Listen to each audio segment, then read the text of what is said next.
Welcome, everyone. Welcome to April's message from spirit animals. Each month, I bring in new energies for the directions, helping guide us for the month. This month, we're working with the moment when transformation becomes visible, how to work with chaos, and how to bring in energies needed to express ourselves in the world. Hello, my name is Sioux Storm, and for over 4 decades, I've helped thousands of people reconnect to their spirit animals and guides. And this helps them deepen their connection to self and the spirit. You can find valuable content on my channel, so do subscribe so we can connect. We're going to start in the East. East is associated with air. Air is that element of the breath, the mind, and communication. It inspires us, where it's an inspiration. It's where the sun rises, where the first inhale of the new reality becomes into play with us. This month, the butterfly brings in this element and energy to us. And this is really, truly pure magic, because the butterfly is showing us the visibility of transformation. It truly teaches us how to fight our way out of the chrysalis cocoon with its wings, leaving behind old thoughts and old patterns that no longer serve us. The butterfly came from the caterpillar, which totally needed to melt down its DNA in order for it to become what it's meant to be. This butterfly is inviting you to align with your new perspective. Let the old mental and physical patterns dissolve. Butterfly is bringing you a spark of creativity, activating those visions of possibility. This is where your aha moments will come from. Now, there's a simple alignment practice that you can do every morning. Step outside or sit by an open window. Take 3 slow, intentional breaths.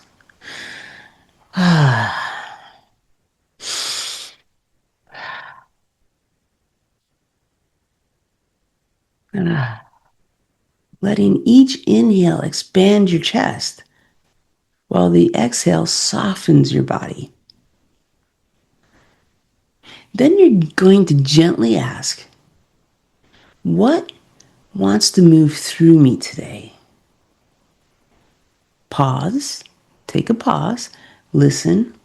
Now, I want you to resist that urge to figure it out or force an answer.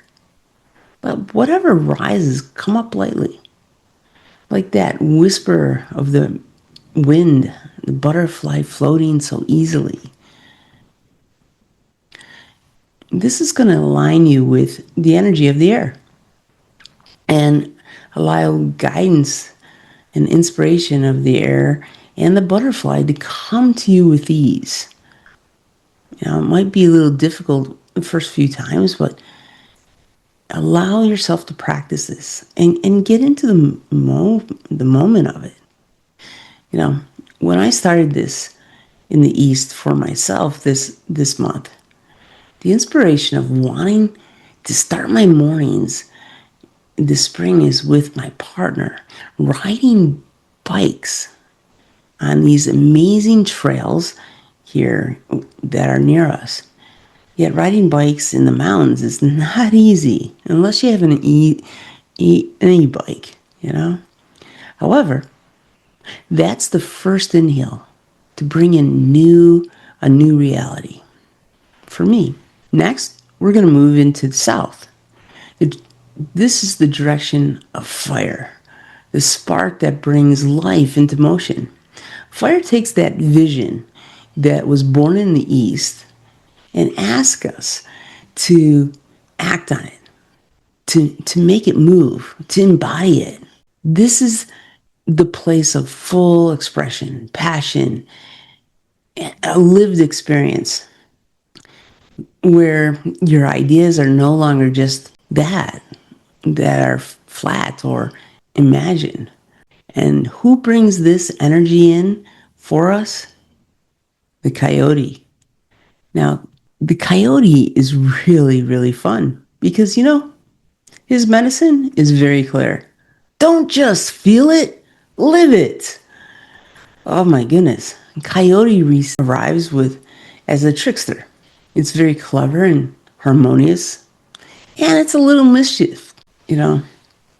This is not that straight path kind of energy.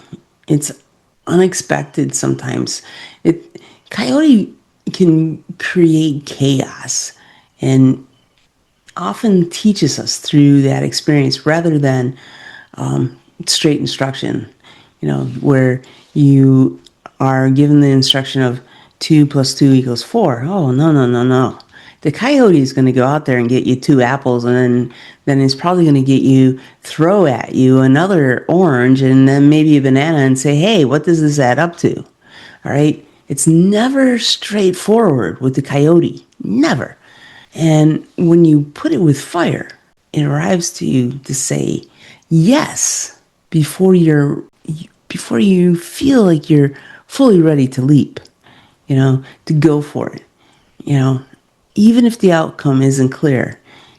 And he's asking you to trust that wisdom, the wisdom that will meet you in the movement, not before it.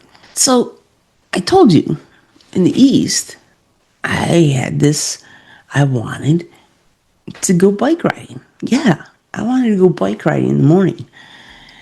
And so, in order to do that, I needed to have an e-bike. Not one, but 2 for myself and my partner.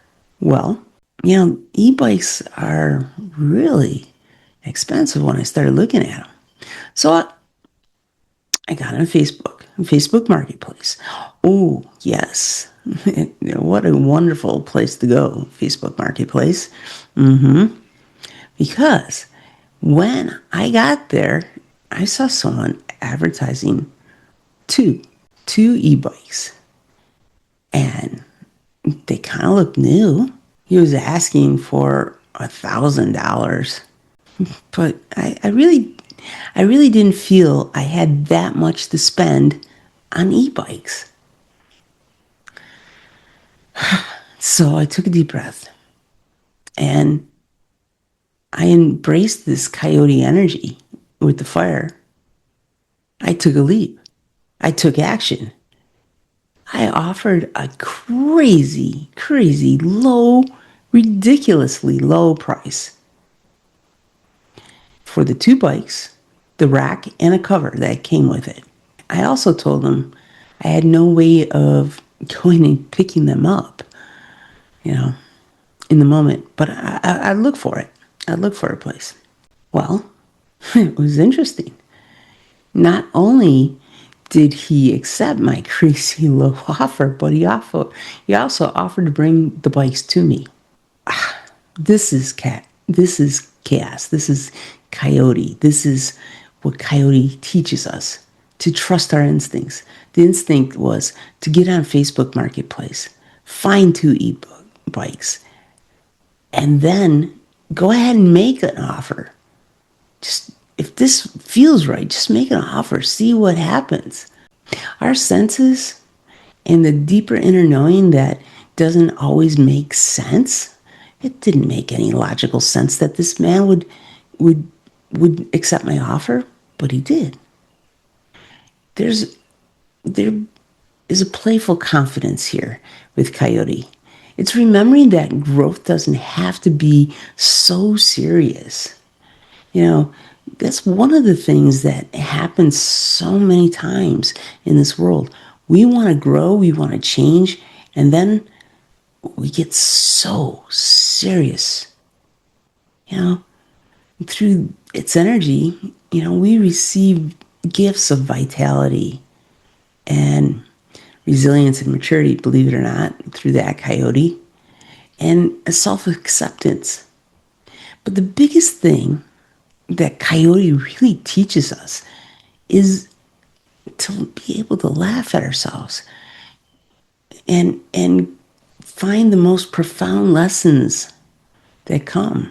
You know, that's that's the real thing I find about Coyote is these lessons that come to us usually come after we start laughing at ourselves.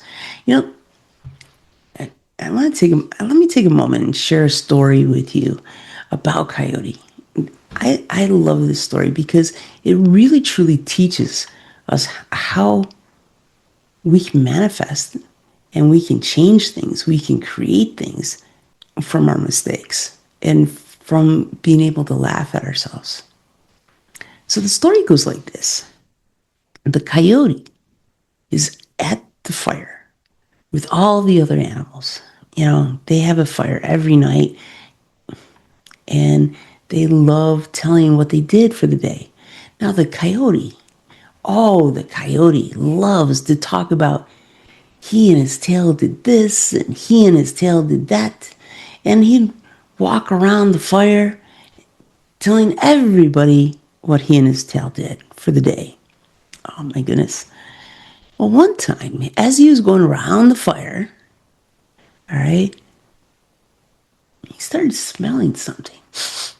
Oh, smelling something really. Oh, what is that smell? And then all of a sudden his eyes get bigger and bigger and bigger, and he shoots out and he runs across the desert. And what happens? His tail got a little too close to that fire. And as he's running across the desert, the sparks and everything from the tail was going up into the cosmos. And it was what created the heavens and the earths and created that cosmos, really. And the whole time he's running, he's laughing at himself, laughing and thinking how silly he was getting his tail just that little too close to the fire. So it's about really taking that willingness to embrace the unknown, that willingness to be able to know that it's okay to make a mistake, have an accident, learn from it, and grow. Now, coyote and fire, here's a practice that you can ponder and sit with. Take a moment, sit with yourself, and really feel into your body. And then I want you to ask yourself, where in my life am I waiting to feel ready? What is something I feel called towards, but I haven't acted on it yet. I haven't put it into action. Now gently bring in that coyote's energy. Just breathe it in, calling in the coyote energy.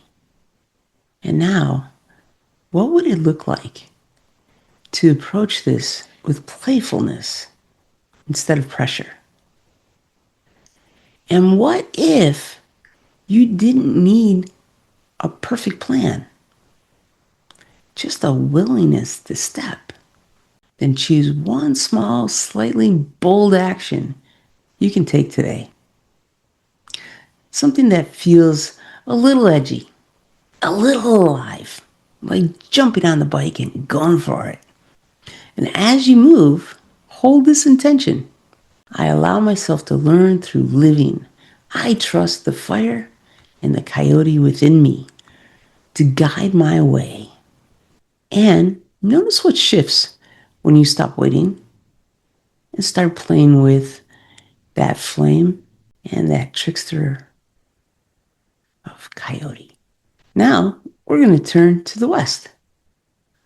This is the direction of water, that element where we move beneath the surface into feeling, memory, intuition, and the deeper currents of our soul.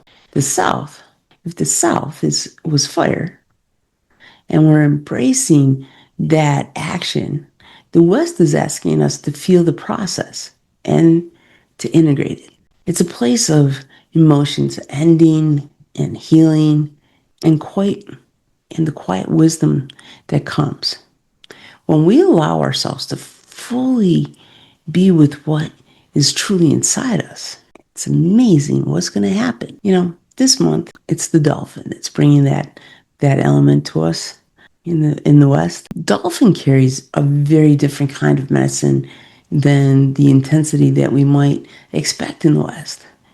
Water can sometimes feel really heavy, and deep and overwhelming, especially with its currents and everything. But dolphin softens that descent. It teaches us we don't have to drown in our emotions to heal. Oh no, we don't have to wallow in it and stay in that emotions, but we can swim with them and we can learn from them. Water can stir the intensity, yet with the dolphin, it creates a rhythm. It reminds us that emotions are meant to flow and that every wave out there is not a storm. No, it's not me, not a storm. If we don't try to control everything, we just might find an inner peace with ourselves. Dolphins are really about communication as well. They have their own language, which scientists have been trying to decipher for years. Yet dolphins go beyond words. They communicate through sound and vibration and breath. Dolphins bring that quiet inner voice, getting clearer, a knowing, and they use sonar to send out their communication. And through water, it gets amplified and goes farther and farther. Now, I know I need movement and play in my life. And if I don't embrace it, the energies of the West and the dolphin this month, I will not achieve my health and my business goals. Not at all. When going for a hike this morning, I stopped by a river and I got low to the ground, almost in the river, but not quite. And I asked the water and the energy of the dolphin to let people know far and wide we're here to serve, my partner and I, and we will be teaching a healing modality this August for those who wish to join us in Black Mountain, North Carolina. So I really embrace this means of communication and how fun it is as well. It's fun. So you mix a little bit of the funness of the coyote with the energy of the dolphin, and you get fun. And you get to send out your messages through the water. Dolphin in water. Here's a practice that you can use to help ponder things for yourself. Find a quiet spot. And it's a bonus if you can be near water like I was with the river, or go down to a lake or something. But it doesn't need to be. You can be a bath, a bowl of water, to sit by. Close your eyes and take a few slow breaths and ask yourself, what's the emotion has been? What emotion has been asking me for my attention lately? Where do I need to feel it in my body? Now, instead of analyzing it, imagine yourself as the dolphin, moving through the water. How would you swim with this feeling instead of resisting it? What happens if you bring even a drop of playfulness or curiosity to it? If it feels right, place your hand over your heart or your belly and gently say, I allow this to move through me. Then sit there for a moment and notice what begins to shift for you. Now I come to the final direction here, and it's the north, of course. The north is the direction of Earth, where everything that we have just done begins to settle, and it becomes rooted, and it becomes steady. After the movement of the east, the expression of the south, and the deep feeling of the West, the North offers us a place to ground and become wise through this, what we live. This is the energy of stability, a solid ground beneath your feet, a place where you remember who you are at the core. It carries a presence. The North does. It carries the presence of the elder, where knowledge is no longer something we seek outside ourselves, but within ourselves. We embrace it through experience, through patience and time. Here, this month, we invite the wolf in to assist us. The wolf is a teacher of instinct and of loyalty. Wolf carries a deep inner knowing. And when wolf brings a quiet strength to north, one doesn't need to prove itself yourself. It knows when to move, when to rest, and when to stand, and when to take its ground. Wolf teaches us how to trust our path, even when it feels like long and uncertain. Just much like the buffalo facing the winter storm, where the buffalo turns in to face the storm, to move through it. Well, that's the energy of endurance of the wolf. The ability to keep going, to stay present, and to meet life head on without turning away. It's a resilience. Wolf helps us connect to our inner knowing. When I moved back to the States, oh my goodness, I knew I needed to get my footing, and I knew that it might be a bit of a challenge. But the energy of the wolf, especially in the North, helps ground us, helps us get ourselves prepared for the next step, what we need to do. And the leadership of the wolf helped me plan where to land, how to move my business forward, and using the knowledge I gained from the past and how to utilize this ancient teaching now, such as the totem energy itself within today's world. We're bracing for a challenge, and it's time to step into the transformation and acknowledge that we will face chaos as a teacher who is not traditional at all. Yet we will have to face this change, this chaos that's coming. And yet we will have the dolphin and the wolf, two strong communicators guiding us through our emotions and grounding us within all that we are. So let me leave you with some questions to ponder with the wolf in the North.